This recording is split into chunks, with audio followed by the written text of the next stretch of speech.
kembali di Sapa Indonesia Pagi. Kita masih berbicara mengenai perkembangan dari kasus pembunuhan Brigadir Yosua. Kita masih bersama pengacara dari Barada Eliezer, ada Mas Roni Talapesi, ada juga Bang Martin, pengacara dari keluarga Brigadir Yosua. Dan juga ada Prof. Gayus Lumbun, mantan Hakim Agung. Saya ke Mas Roni lagi. Seringkali dalam kasus ini, khususnya antara korban maupun para tersangka sendiri, terjadi seperti perang psikologis lah gitu Mas Roni. Saya tidak tahu apakah ada pernyataan yang dikeluarkan dari tim pengacara Ferdy Sambo ini secara sengaja atau tidak sengaja, tapi tentu bisa mempengaruhi psikologi khususnya dari Barada Eliezer. Pernyataan menghajar dan bukan menembak ini bisa mempengaruhi, juga pernyataan bahwa meminta justice collaborator untuk jujur, jangan berbohong untuk menyelamatkan diri sendiri. Bisa saja ini mempengaruhi juga Barada Eliezer khususnya pada saat akan maju ke persidangan nanti. Nah ini bagaimana pengaruhnya terhadap Barada Eliezer? Mungkin saya nggak tahu juga Mas Roni apakah Barada Eliezer sendiri sudah mendengar atau belum pernyataan-pernyataan ini? Iya Pak Timothy, sebentar saya akan ketemu sama klien saya ya. Jadi prinsipnya adalah kami tidak terpengaruh ya. Dari awal kami sudah sampaikan bahwa kami menjalani proses ini dengan penuh kooperatif, kemudian konsisten, dan klien saya lah ini membuka kasus ini menjadi terang. Jadi kalau seandainya yang disampaikan oleh rekan-rekan yang mendampingi saudara Ferdy Sambo kemudian melakukan pembelaan ya silakan saja gitu kan. Tapi nanti kita lihat di pengadilan kan.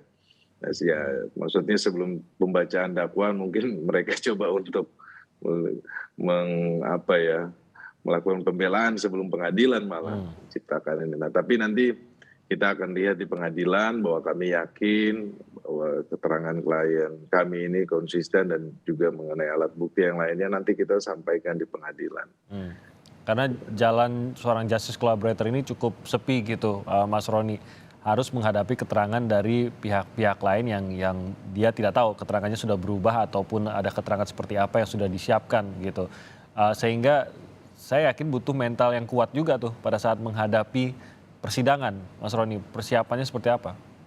Iya, persiapannya adalah klien saya siap menghadapi karena kondisi mentalnya semakin baik, kemudian ada pendampingan juga dari LPSK, kemudian ada pendampingan juga dari rohaniawan, kemudian kami dari tim pengacara selalu memonitor bahwa klien saya siap menghadapi persidangan. Jadi hal-hal seperti ini buat kami sudah tidak kaget ya Pak Timothy. Dalam proses penyidikan juga pun kalau mereka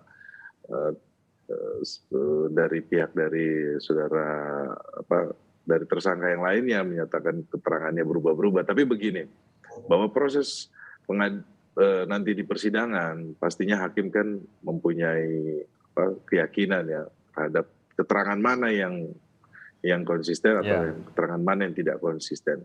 Saya pikir seperti itu kalau di pasal 163 kan situ. Kalau seandainya ada saksi yang mencabut BAP-nya, hakim akan mencatat dalam menjadi pertimbangan dalam putusannya ya. Itu seperti itu. Jadi saya pikir bahwa nanti majelis hakim yang akan memimpin ini tidak hanya terpengaruh oleh saksi-saksi, tetapi begini, kalau dari pemeriksaan yang kemarin kan ini peristiwa hukumnya kan sudah jadi. Maksudnya sudah menjadi rangkaian satu peristiwa hukum ya. Tapi kalau seandainya saya perlu sampaikan juga jangan sampai ada saksi yang mencabut BAP-nya ya, juga pun ada sanksinya gitu, bisa kena pidana juga. Seperti itu Pak Timothy. Harus diingat ya. Prof. Gayus, ini kalau saya tadi sempat menyebutkan bahwa ada istilah devil is in the details, bahwa kuncinya itu ada dalam detail yang paling kecil begitu. Sehingga ini menunjukkan betapa pentingnya rekonstruksi yang mendetail yang sudah dijalankan. Betapa pentingnya keterangan-keterangan setiap orang itu, kata-kata apa yang digunakan ini akan sangat menentukan.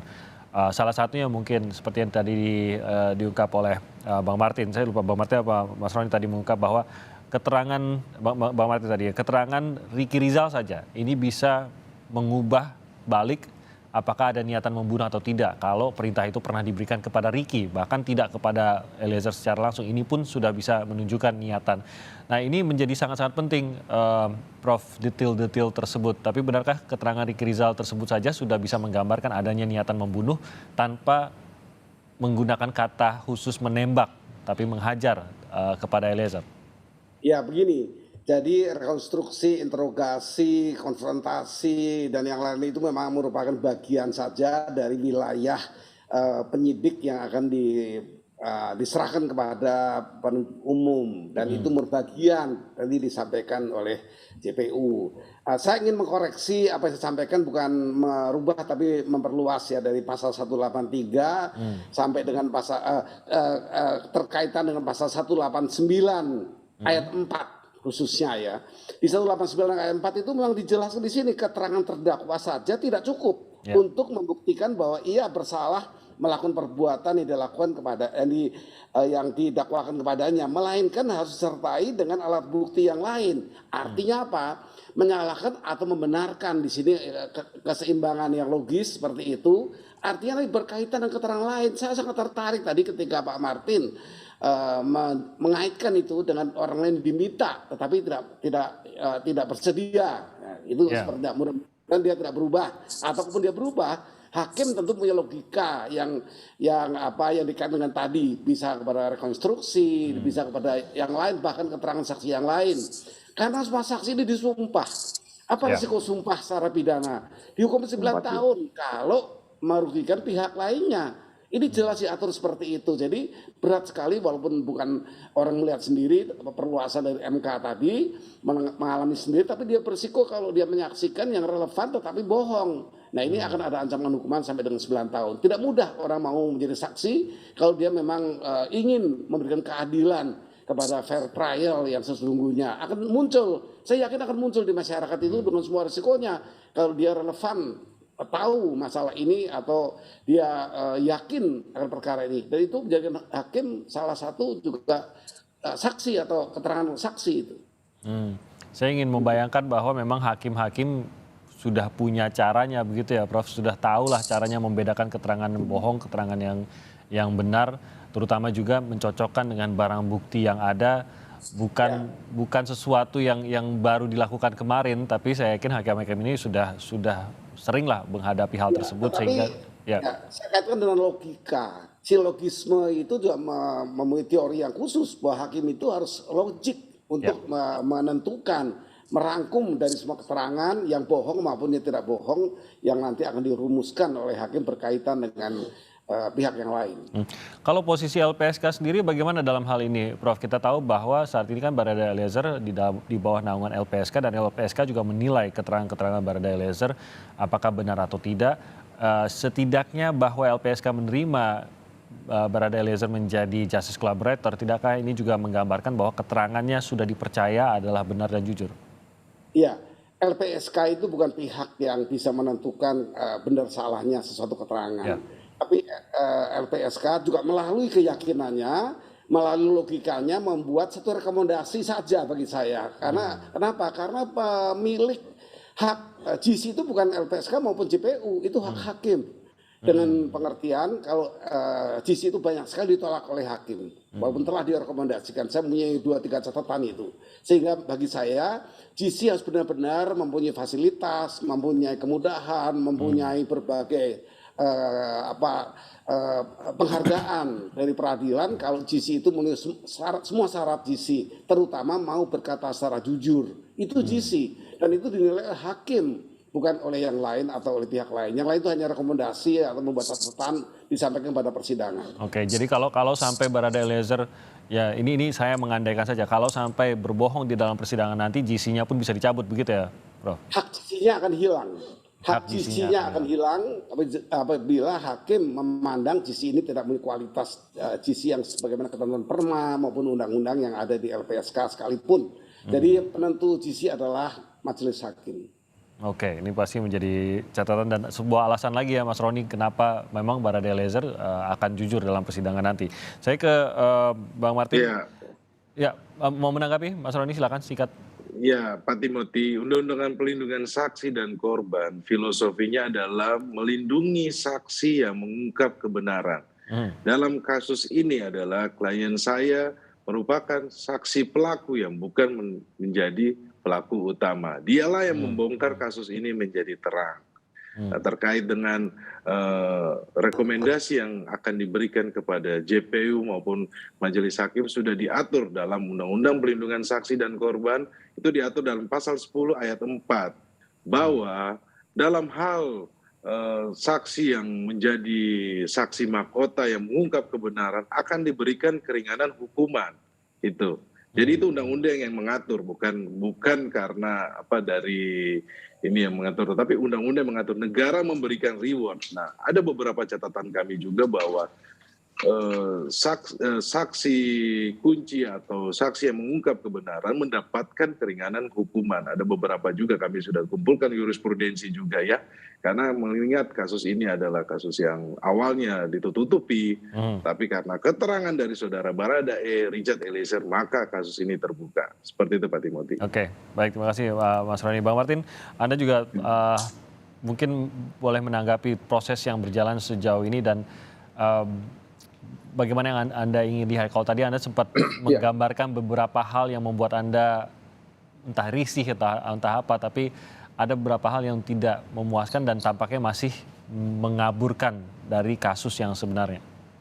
Ya, terima kasih Bung Timothy. Jadi kebijaksanaan hakim ya ataupun logika hakim itu kalau kita baca di Bible ya, itu sudah dipraktekkan oleh Raja Salomo ketika dia menimbang dan memutus perkara ketika ada anak yang diperebutkan ya oleh masing-masing dari wanita.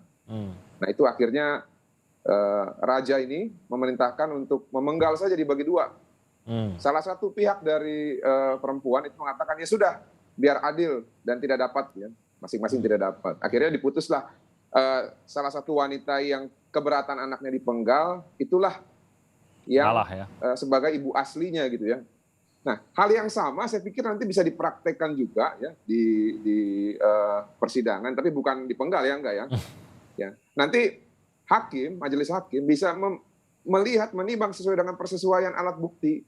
Seperti yang saya bilang tadi, Verdi Sambo mengatakan bahwa dia hanya bilang hajar gitu ya, bukan menembak. Tapi ada keterangan saksi lain yang mengatakan bahwa perintahnya menembak nih, 2 orang. Lalu Verdi Sambo mengatakan bahwa dia tidak punya niat untuk pergi ke Jalan Duren 3 karena niatnya main badminton. Ya. Nah, apakah wajar dan logis ketika orang yang mendengar katanya istrinya kena kekerasan seksual itu masih punya kepikiran buat main badminton gitu loh. Kalau saya bukan main badminton, saya asa golok saya kalau saya itu hal tersebut menimpa pada saya. Ya. Lalu yang berikutnya, apakah orang yang ingin main badminton itu ya itu membawa senjata HS dan memakai sarung tangan? Harusnya orang yang main badminton itu membawa raket dan kok dan membawa sparring partner gitu kan untuk bermain, karena badminton nggak bisa sendirian, harus berdua. Nah ini saya pikir hakim pasti sangat pintar lah untuk melihat persesuaian keterangan ini. Dan tadi rekan kita mengatakan agar Eliezer berkata jujur. Justru saat ini Eliezer berkata jujur, sebelumnya berbohong karena diarahkan dan diiming-imingi oleh tanda petik uang ya 1M. Nah, apakah sudah diusut oleh Febri yang katanya dia ini tidak mau membela terdakwa atau tersangka koruptor gitu ya? Karena kalau kita bilang korupsi, suap itu bagian dari korupsi. Ya, kan law firm-nya dia tuh visi integritas gitu ya, tidak mau membela tersangka ataupun terdakwa korupsi. Nah, ini harus sesuai dengan idealisme mereka. Jangan nanti karena tiba-tiba dapat perkara yang besar gitu kan, yang lain juga besar-besar, tiba-tiba kita melupakan semangat kita gitu. Dan mereka kan juga bekas staf daripada KPK. Malu saya. Nah, yang terakhir, ajang persidangan nanti itu adalah momentum untuk menyelamatkan diri masing-masing ya, Bung Timothy ya. Mereka ini semua saksi mahkota. Nah, tadi terlepas dari Pak Gayus bilang bahwa memang menurut putusan MK ada perluasan ya untuk memberikan keterangan saksi walaupun memang memiliki hubungan suami istri. Namun saya pikir nanti hakim juga memiliki objektivitas untuk menilai apakah keterangan saksi yang lain ini yang memiliki hubungan suami istri independen gitu ya, atau karena ingin membela terdakwa yang memang suaminya. Saya pikir itu biasa-biasa saja. Nah, kalau untuk saksi yang lain seperti Ricky Rizal, Kuat Maru, kalau kalian berbohong, ini ancaman hukumannya hukuman mati. Ya, kalian membela orang yang salah, ya, bukan justru membuat diri kalian nanti selamat, justru hukuman tambah berat. Jadi ya hati-hati, apalagi kepada Ricky Rizal, dia sudah mencantumkan keterangannya di BAP bahwa perintahnya itu menembak, bukan menghajar. Ya, itu yang selama ini kita baca juga. Jadi saran untuk Barada Eliezer, saran untuk semua lah ya. Memang semuanya harus jujur, bukan hanya Barada E saja yang harus diminta jujur, tapi semuanya dalam kasus ini diminta juga untuk jujur, khususnya di hadapan pengadilan nanti. Kita akan nantikan sidang sebentar lagi dalam hitungan hari. Jadi kita harapkan bahwa hakim bisa memberikan penilaian, pertimbangan yang seadil-adilnya, dan kita mungkin akan banyak mendengar hal-hal yang baru lagi dalam sidang nanti yang semoga bisa kita ikuti bersama-sama. Terima kasih banyak atas waktunya Bang Martin, Mas Roni, dan juga Prof. Gayus. Terima kasih. Kita akan ikuti terus bagaimana kelanjutan dari kasus ini. Selamat pagi dan salam sehat untuk Anda semua.